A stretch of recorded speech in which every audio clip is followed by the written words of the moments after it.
Meus queridos, a paz do Senhor Jesus a todos. Hoje, lição de número 11, os prejuízos da mentira na família. Nossa lição está dividida em 3 tópicos principais, que são uma conversão duvidosa, segundo, o problema da mentira dentro da família e terceiro, protegendo a família da mentira e da hipocrisia. Então, nosso texto áureo se encontra em Colossenses, capítulo de número 3, versículo de número 9. Mas antes disso, queria mostrar para vocês aqui alguns dos símbolos da mentira. Então, o nariz grande, como o Pinóquio, quando ele mentia, o nariz dele crescia, então ele ficou sendo um símbolo da mentira. Os dedos cruzados, quando a pessoa vai falar alguma coisa, ela diz que é verdade, mas cruza os dedos para dizer que é mentira, sabendo que isso é mentira. E tem também hoje as fake news. Então esses aqui são alguns, tem vários outros símbolos da mentira, mas esses aqui são os mais conhecidos entre todas as pessoas. Nosso texto áureo, Colossenses capítulo 3, versículo 9 diz: não mintais uns aos outros, pois que já vos despistes do velho homem com os seus feitos. O que é despir? É tirar a roupa. Então, os feitos aqui são seus atos, são suas práticas. Então, mentir é uma roupa de quem? Uma roupa do velho homem, do antigo homem, daquele homem que não conhece a Jesus, ou que conhece a Jesus, mas não recebeu por completo. Então, nós já trocamos essa roupa, nós já nos despimos dessa roupa. Onde que diz isso? No próximo versículo, no versículo de número 10, Colossenses 3:10. E vos vestistes do novo, ou seja, nos despimos da velha roupa, das nossas práticas, dos nossos atos antigos, das mentiras que é a velha roupa, e já nos vestimos do novo. Que novo? Do novo homem, que se renova para o conhecimento, segundo a imagem daquele que o criou. Então nós somos imagem daquele que nos criou. Quem nos criou? Quem nos criou foi Deus. Então nós somos a imagem dele. Então nós temos que nos renovar para conhecermos melhor a ele, a esse Deus maravilhoso. A verdade prática diz que a mentira pode até dar flores, mas não produz fruto para o bem. A palavra-chave é mentira. A mentira significa engano, significa falsidade, significa fraude. Tem uma outra tradução aqui que fala sobre a mentira. Mentira é uma afirmação ou negação falsa dita por alguém que sabe de tal falsidade. Então ela afirma alguma coisa dizendo que é verdadeira, mas ela sabe que é falsa. Ou ela nega alguma coisa dizendo que é falsa, porém ela sabe que o negócio é verdadeiro. Amém, queridos? Deixa eu só voltar aqui para a nossa tela.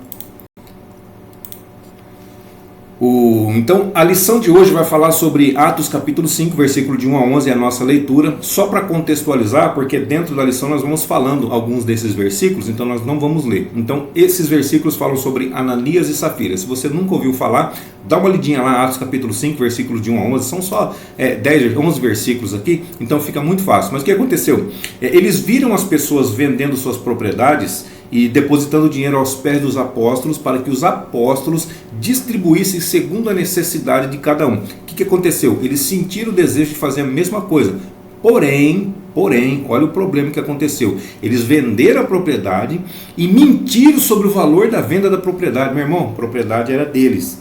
O bem material era deles. Então eles tinham o direito de vender, de dar uma porcentagem, de dar tudo, de fazer conforme eles quisessem, porque pertencia a eles. Mas o que eles fizeram? Eles começaram a querer aparecer. Então eles venderam a propriedade, falaram assim, e combinaram um com o outro. Falaram, a gente vai vender a propriedade, nós vamos dar X valor, vamos guardar o outro valor para nós. Aí querendo enganar o povo, querendo aparecer. E vamos dizer que nós demos tudo. Vamos falar, aí todo mundo vai achar, olha como eles são, querer se engrandecer diante dos homens. Então esse é o contexto da nossa lição. Então o primeiro tópico já vai falar, uma conversão duvidosa. Olha aí, ele está falando deles, não é? Então, por que uma conversão duvidosa? É o primeiro subtópico. Porque a atitude do casal não revelava a transformação de vida alcançada pelo poder do Evangelho. Eles não foram genuinamente transformados como deveria ser. Quem recebe a Jesus tem que ter uma vida completamente transformada. As coisas velhas já passaram. Lembra que nós lemos em Colossenses? As roupas velhas já foram despidas. Temos que nos vestir de roupas novas. Aí, segundo aos Coríntios capítulo 5, versículo 17, diz: assim que, se alguém está em Cristo, nova criatura é. As coisas velhas já passaram, eis que tudo se fez novo. É uma nova vida, é completamente diferente da vida passada. Então a velha natureza ela se revela na hipocrisia, na cobiça e na mentira desse casal aqui. Esse é só um exemplo, tá? Tem muitos outros exemplos, não só na Bíblia Sagrada, como na própria atualidade, na vida cotidiana. O segundo subtópico fala sobre a comunhão na igreja de Atos. Então vamos lá. Em Atos dos Apóstolos, uma das características da igreja era a comunhão. Então Atos 2,42, e perseveravam, olha só, então tem mais coisas aqui, tem mais características aqui, na doutrina dos apóstolos, aí vem na comunhão, no partir do pão, nas orações. Então uma das características era a comunhão, era normal, era comum eles terem tudo em comum. Então Atos capítulo 4, versículos 34 e 35 vai dizer assim: não havia, pois, entre eles necessitado algum. Olha só, é difícil isso, não é? Pois é, mas acontecia aqui. Porque todos os que possuíam herdades ou casas, vendendo-as, traziam o preço do que fora vendido e o depositavam aos pés dos apóstolos. Eles pegavam todo o valor e depositavam aos pés dos apóstolos. Olha que coisa maravilhosa. Interessante isso, não é? É interessante. Só que isso foi um caso específico naquele tempo, naquele período, para aquela época, tá? Não é uma, por que a gente não vive isso hoje? Isso não funciona mesmo porque aconteceu naquele tempo e depois disso houve toda uma perseguição. Aqueles que tinham propriedades perderam tudo. Então quer dizer, foi uma coisa de Deus mesmo para aquele momento. Versículo 35. E repartia-se a cada um, segundo a necessidade que cada um tinha. Quem fazia isso? Os apóstolos. Eles recebiam o dinheiro das pessoas e não ficavam guardando para eles. Não, eles dividiam conforme a necessidade de cada um. O que acontecia? Equidade. Acontecia isso daqui, ó. Aquele que estava mais para baixo, aquele que estava mais em cima, vendia e doava. Aquele que estava mais para baixo, recebia e se igualava. Então isso chama-se equidade. Atos capítulo 4, versículos 36 e 37. Então José, cognominado Barnabé, aquele Barnabé que andou com Paulo mesmo, tá? Que traduzido é filho da consolação, levita, natural de Chipre, possuindo uma herdade, vendeu-a e trouxe o valor total, trouxe o preço e depositou aos pés dos apóstolos. O que aconteceu? Ananias e Safira viram isso daí, isso gerou inveja no casal, gerou um certo ciúme no casal. Aí vem o subtópico 3, a inveja e a hipocrisia de Ananias e Safira. Então eles cultivaram um sentimento carnal, tramando um plano para impressionar tanto os apóstolos como a própria igreja, todos aqueles que estavam contemplando, ou estavam presentes ali no momento quando eles entregassem o dinheiro. Então Atos 5, versículo 1 e 2 vai dizer assim: mas um certo homem chamado Ananias, com Safira, sua mulher, vendeu uma propriedade. Então você vê, logo na sequência, Barnabé vendeu a dele, depositou, logo na sequência vem eles aqui. Versículo 2, e reteve parte do preço, sabendo também sua mulher, ou seja, estava mancomunado um com o outro ali. E levando uma parte, a depositou aos pés dos apóstolos. Pode ser, se eu vender e dar só uma parte, é um problema, eu estou pecando? Não, é seu. Você só não pode mentir, dizendo que está entregando tudo. Não, eu vendi por tanto, mas eu estou entregando tanto, outra parte eu vou guardar para mim. Não tem problema nenhum, é seu, pertence a você. Qual que é o problema? O problema é, eu vendi por 1.000, eu vou dar 500, vou falar que dei tudo. É mentira, o problema é a mentira, o problema não é os 500, o problema é a mentira. Então eles fingiram dar todo o dinheiro, assim como Barnabé fez. Barnabé não fingiu, Barnabé deu todo o dinheiro. Então eles fingiram que deram todo o dinheiro. O subtópico 4 diz, quando a mentira e o engano enchem os corações. Então Pedro disse a Ananias, está em Atos capítulo 5, versículos 3 e 4 agora, tá? Ananias, por que encheu Satanás o teu coração para que mentisses ao Espírito Santo e retivesses parte do preço da herdade? Guardando-a não ficava para ti? E vendida não estava em teu poder? Por que formaste este desígnio no teu coração? Não mentistes aos homens, mas a Deus. Aqui então ele está dizendo que o Espírito Santo é Deus, porque ele está dizendo que mentiu para o Espírito Santo e está dizendo assim que ele não mentiu para os homens, mentiu para Deus. Então, mais uma prova de que o Espírito Santo é Deus, para você que tem dúvida aqui, tá bom? Então, Pedro também tratou com a esposa de Ananias. Então, Ananias morreu, expirou, naquele momento ele expirou, morreu. Pensa bem, nós estamos no Novo Testamento já, tá? Jesus já havia morrido, Jesus havia ressuscitado, Jesus já havia dado ordem aos seus apóstolos, a todos os discípulos de um modo geral. Isso aqui é Novo Testamento, e aí ele expirou. O que aconteceu? A esposa dele também foi tratada. Atos capítulo 5, no versículo 9, só a parte A do versículo diz assim: por que é que entre vós concertastes para tentar o Espírito do Senhor? Olha só, eles se concertaram entre si para poder falar essa mentira, dizer que deu todo o dinheiro. Então isso tudo aconteceu já no Novo Testamento, ou seja, na era da igreja, na nossa era, tá? Então corremos o risco de que isso aconteça também. Querer mentir, querer enganar o Espírito Santo de Deus é um problema sério. O resumo desse tópico diz que a igreja primitiva vivia uma verdadeira comunhão. Entretanto, Ananias e Safira dissimulavam nessa comunhão com a mentira. O segundo tópico fala sobre o problema da mentira dentro da família. Mentira e família, mentira versus família. Mentira não combina com família, mentira não combina com nada, na verdade, né? Mas como o trimestre fala sobre família, então nós estamos falando mentira contra a família. Então, primeiro subtópico, a mentira produzida dentro da família. Ananias e Safira mentiram com o objetivo de chamar atenção para si mesmo, ou seja, de aparecerem. Atos 5, mais um certo homem chamado Ananias com Safira, sua mulher vendeu uma propriedade. Então, isso fala a respeito de pessoas que se dizem cristãs, mas mantêm os velhos hábitos da vida mundana, ou seja, não tiveram uma conversão verdadeira, não trocaram, não se despiram ainda das roupas velhas, ainda continuam com essas roupas velhas, conheceram a Cristo, mas não receberam verdadeiramente. Aí vem o apóstolo Paulo e exorta a não mentir uns aos outros, Colossenses 3,9, não mintais uns aos outros, pois que já vos despistes do velho homem com todos os seus feitos. Este é o nosso texto áureo. Segundo subtópico fala sobre quem faz uso da mentira está dominado pelo poder da carne. Gálatas 5, 17, 24 e 25. Porque a carne cobiça contra o espírito, essa briga é constante dentro de nós, e o espírito contra a carne. E estes opõem-se um ao outro para que não façais o que quereis.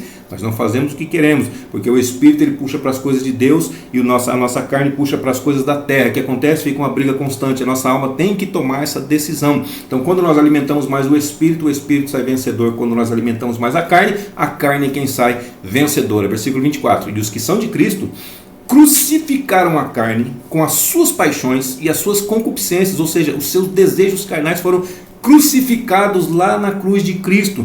Se vivemos, aí o finalzinho também aqui, ó, se vivemos em espírito, andemos também em espírito. Então, se nós dizemos que somos de Cristo, se nós dizemos que recebemos o Espírito Santo, nós temos que andar também em espírito, ou seja, fazendo aquilo que é a vontade de Deus. Toda e qualquer mentira, não é algumas não, são todas, tá? Por mais ingênua que possa parecer, tem sua fonte no diabo, que é o quê? É o pai da mentira. João 8, 44, 45. Vós tendes por pai o diabo, e quereis satisfazer os desejos de vosso pai. Ele foi homicida desde o princípio, e não se firmou na verdade, porque não há verdade nele. Quando ele profere mentira, fala do que lhe é próprio, porque é mentiroso e pai da mentira. Mas, porque vos digo a verdade, não me credes. Espera aí, Jesus está vindo aqui, Jesus está falando a verdade, as pessoas não estão acreditando, mas quando é o diabo que fala, elas acreditam. Olha só que coisa, né? Apocalipse 22, 15, olha o que diz aqui, presta bastante atenção nesse versículo. Mas ficarão de fora os cães, os feiticeiros que se prostituem, os homicidas, os idólatras e qualquer que ama e comete a mentira. Então está falando duas pessoas, duas características de mentira. Aquele que vive mentindo, mas aquele também que mente de vez em quando. Aquele que mente esporadicamente. Então o mentirosinho e o mentirosão vai ficar de fora. É o que João escreveu aqui em Apocalipse. O resumo desse tópico diz que o uso da mentira revela a escravidão da carne. Conjugada com a hipocrisia, a mentira traz consequências sérias para toda a família. O terceiro tópico fala sobre protegendo a família da mentira e da hipocrisia. Então nós já falamos sobre a mentira, já falamos dentro da família que ela pode provocar a vida de Ananias e Safira. Agora nós temos que nos proteger, não é isso? O primeiro subtópico fala cuidado contra os defeitos morais no lar. Defeito moral. Então quando se permitem certos defeitos morais, como a prática da mentira, do fingimento, da hipocrisia, dentro do lar, dentro de casa, essa família está afadada ao fracasso. Essa é a tendência natural, é decair, é declinar. Então no Antigo Testamento nós lemos a história de uma família israelita cujo chefe era Acã. Então peraí, Ananias e Safira estavam no Novo Testamento, aqui Acã é no Antigo Testamento, tá? Então Josué 7:1. Transgrediram os filhos de Israel no anátema. Anátema significa amaldiçoado, maldito. Porque Acã, filho de Carmi, filho de Zabdi, filho de Zerá, da tribo de Judá, olha só, a tribo do louvor, a tribo a qual nasceu o nosso Senhor Jesus, a tribo da qual veio nascer o rei Davi, tomou do anátema, do amaldiçoado, e a ira do Senhor se acendeu contra os filhos de Israel. Pode ser, por que ele pegou uma coisa amaldiçoada? O que isso significa? Você não pode tomar... Não, naquele momento, quando eles invadiram aquela cidade, Deus falou para eles assim: dessa cidade vocês não vão tomar nenhum despojo. Então, ou seja, qualquer coisa que alguém tomasse, qualquer coisa que alguém pegasse para si, era amaldiçoado, porque a ordem de Deus era para não pegar. Mesmo porque, se nós analisarmos pós isso daí, depois da derrota, tal, depois de tudo que aconteceu por causa de Acã, o que aconteceu? Na outra cidade, falou, dessa cidade vocês vão matar os moradores, mas vocês vão tomar os despojos todos para vocês. Então, nesse caso, a ordem de Deus era, não é para pegar nada, ou seja, não é para pegar nada, eu vou lá e pego uma caneta. O que acontece? É amaldiçoado, a minha vida é amaldiçoada, e o pior, aqueles que estão ao meu redor vão sofrer as consequências por causa do meu erro também. Olha o problema aí, então problema de mentira, problema de hipocrisia, problema de desobediência, principalmente a Deus, né? Desobedeceu a Deus, pegou no anátema. Então o que aconteceu? Uma só pessoa transgrediu. Olha, você viu o final do versículo? Prestou atenção? Filho de Zerá, da tribo de Judá, tomou do anátema, e a ira do Senhor se acendeu contra ele? Não, se acendeu contra os filhos de Israel. Então uma só pessoa transgrediu e todo o país, toda a nação pagou por isso. Então o camarada desobedeceu a Deus porque ele viu algumas coisas interessantes para ele. É diferente conosco hoje? Não é diferente. Se não é para pegar, não é para pegar. Se não é seu, não pegue. Mas é só uma moedinha, é só um brinquedinho, é só uma coisinha pequena, é só uma coisinha barata. Não pegue porque não te pertence. Se não te pertence, ou se Deus falou que não, não faça. E o segundo subtópico vai falar assim, precisamos agir contra a hipocrisia e a mentira. Mas é só uma mentirinha, não tem problema. Quando a criança fala, o papai e a mamãe dá risada. Não faça isso de maneira nenhuma. Fingimento, mentira, enganação, não, de maneira nenhuma. Tem que ser cobrado. Pegou dinheiro ali, mas foi só R$1, foi só uma moedinha de 10 centavos, meu irmão. Nenhum ladrão começa roubando o banco. Não, começa devagarzinho. Vai ficando fácil o negócio, ele vai aumentando, vai crescendo e às vezes cresce de modo exponencial. O que é isso? Quando vai crescendo devagarzinho é um ponto. Exponencial é o quê? Já vai crescendo muito rápido. Então nós temos que tomar muito cuidado com isso e levar a sério esse tipo de coisa. Aí vem o segundo subtópico, precisamos agir contra a hipocrisia e a mentira. Ninguém está livre de achar dominado pelas mesmas hipocrisias e mentiras que aconteceu, que se acharam lá no casal Ananias e Safira. Ninguém, todos nós estamos propícios a isso. Romanos 1,25 diz, pois mudaram a verdade de Deus em mentira e honraram e serviram mais a criatura do que o Criador, que é bendito eternamente. Amém. O que Paulo está dizendo aqui aos romanos? Eles mudaram a verdade. Deus é a verdade. Deus é a verdade pura e absoluta. É a única verdade verdadeira, a verdade que não tem desvio nem para a direita nem para a esquerda. Essa verdade é absoluta. O que fizeram? Mudaram. Deus não é bem assim não. O que eles começaram a honrar? A criatura mais do que o Criador. Estão honrando mais os homens, as pessoas, do que o próprio Deus, do que o próprio Senhor, do que o próprio Criador. Já pensou? Eu crio essa caneta, eu desenvolvo ela, eu produzo ela. Aí ela vai atrás de outra coisa. Ao invés de vir atrás de mim, que sou o proprietário dela, ela vai atrás de outras canetas, atrás de outros iguais a ela, honrando mais a eles do que a mim. Pensa bem, meu irmão, pensa bem. Essa caneta, ela decide que não quer mais ficar comigo, que ela não me pertence mais. Ela tem poder de decisão? Não, ela é minha, foi eu que criei, foi eu que produzi. Pensa bem, nós somos criados por Deus, somos produzidos por Deus. Aí nós falamos, não, eu não quero mais saber de Deus. É a mesma coisa que eu estou falando, é um exemplo tosco, mas é assim que funciona. Eu não quero mais saber de Deus, mas você veio dele, nós viemos dele, ele que nos supre, ele que cuida de nós, ele que nos dá vida, ele que faz tudo por nós, ele que nos dá saúde, é por causa dele que nós estamos aqui. Aí fala, não quero mais saber de Deus. Como é que é isso? Como que isso funciona? E na eternidade, como é que isso vai funcionar? Existe um céu, existe um inferno? Existe, é real.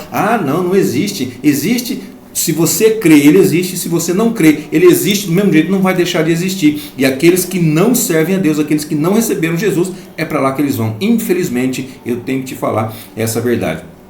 Aos servos de Deus cabe fazer um autoexame, ou seja, um exame próprio, um exame de si mesmo. Não é fazer exame da vida dos outros, não. Fazer exame de si mesmo. Inclusive no texto da Santa Ceia fala, examine-se, pois, o homem a si mesmo. A si mesmo, não é para examinar o outro. Mas o irmão, a irmã... Não, examina você, esquece o outro. Nesse momento você esquece o outro. O outro você vai orar, vai interceder, vai conversar, vai aconselhar. Você vai examinar, vai ver o que está acontecendo. Eu fiz isso.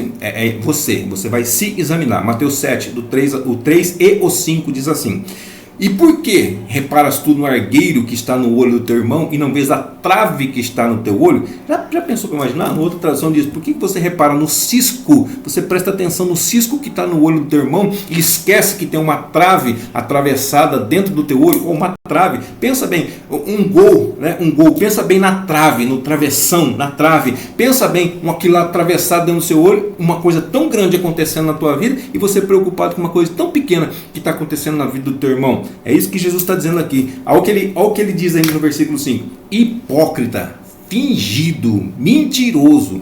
Tira primeiro a trave do teu olho e então cuidarás em tirar o argueiro do olho do teu irmão. Irmão, é difícil de tirar a trave do nosso olho, é difícil de tirar o cisco do nosso olho, é difícil cuidar da nossa própria vida, é tão difícil cuidar da nossa própria vida, imagine cuidar da vida do outro. Quem cuida da própria vida não tem tempo de cuidar da vida alheia. Então cuidemos da nossa própria vida, deixemos o nosso irmão. Vai precisar de ajuda? Então nós vamos lá ajudar. Vai precisar, ele vem pedir socorro? Vamos socorrer. Ele vem pedir conselho? Vamos aconselhar. Ele não veio pedir nada? Vamos orar, vamos interceder pela vida dele. Mas cuidemos da nossa própria vida em primeiro lugar. Então a consequência da mentira, a consequência direta da mentira, o que é? A hipocrisia. O cara começa mentindo, aí começa com a falsidade. Foi você que fez? Não, não foi. Rapaz, já mentiu, aí vem com falsidade ainda, vem confirmar ou negar a própria mentira. Terceiro subtópico, não deixe o inimigo agir na família. O versículo 3 diz assim, Ananias, Atos capítulo 5, Ananias, por que encheu Satanás o teu coração? Então, é indiscutível que Satanás ele age ativamente aqui na terra e especialmente contra as famílias da igreja de Cristo. Satanás quer destruir as famílias de um modo geral, principalmente as que são de Cristo. Aí 1 de Pedro 5,8, só para a gente confirmar aqui, sede sóbrios, vigiai, porque o diabo, vosso adversário, o diabo não é adversário de Deus não, porque imagina, não tem nem comparação, ele ser adversário, ele não tem poder nenhum contra Deus, imagina, então ele é o nosso adversário, anda em derredor, bramando como um leão, é como um leão, ele não é um leão, tá? É como um leão, porque leão é o próprio Jesus, ele é o leão da tribo de Judá, esse aqui é como, ele imita um leão, buscando a quem possa tragar, então ele realmente está ativo aqui na terra. Só que nós temos um outro conselho aqui, né? já está incluso nesse versículo, então cabe a nós estar em oração e vigilância. Então o próprio Pedro já disse aqui, sede sóbrios e vigiai, estejam atentos e vigiem. Mas Mateus 26:41 também diz, vigiai e orai para que não entreis em tentação, para que não caiam em tentação. Na verdade, o espírito está pronto. Lembra do espírito da briga do espírito contra a carne? O espírito está pronto, porque o espírito está sempre voltado para as coisas de Deus. O espírito está pronto, mas a carne é fraca. Então nós temos que andar em espírito para que a carne não vença a batalha diária no nosso cotidiano. Então nós podemos fazer o que a Bíblia diz, sujeitai-vos a Deus, resisti ao diabo e ele fugirá de vós. Está lá em Tiago capítulo 4, versículo 7, e o resumo desse tópico diz, é preciso estabelecer uma camada de proteção na família cristã contra os instrumentos da mentira e da hipocrisia. E para a gente concluir a nossa lição, diz que Ananias e Safira foram punidos pelo Senhor com morte instantânea. Então primeiro morreu Ananias, foi sepultado, algumas horas depois sua esposa chegou, mentiu também, confirmou a mentira do marido, também morreu, também foi sepultado. Morte instantânea no Novo Testamento, na era da igreja, na nossa época já, tá? Os membros da família que praticam a mentira, eles podem experimentar alguma punição de Deus por causa dessa prática, mas também pode experimentar punições por causa do resultado das suas mentiras, ok? Então não somente Deus, mas aqui na terra também pode acontecer isso. Portanto, ainda que possa parecer difícil, o caminho da verdade sempre é o melhor. Vou descer, mas e se eu falar a verdade vai acontecer? Irmão, é a verdade, porque sem a verdade, quem fala mentira vai ficar de fora. Está a fim de ficar de fora? Então continue mentindo. Quer ir para o céu? Fale a verdade, mas saiba como falar. Tem verdade, eu só falo a verdade. Tem gente que fala, mas para provocar os outros. Não, fale a verdade, mas saiba como falar a verdade. Amém, queridos? Deus abençoe sua vida, sua saúde, seu ministério, suas finanças, e até a nossa próxima aula, se assim Deus nos permitir.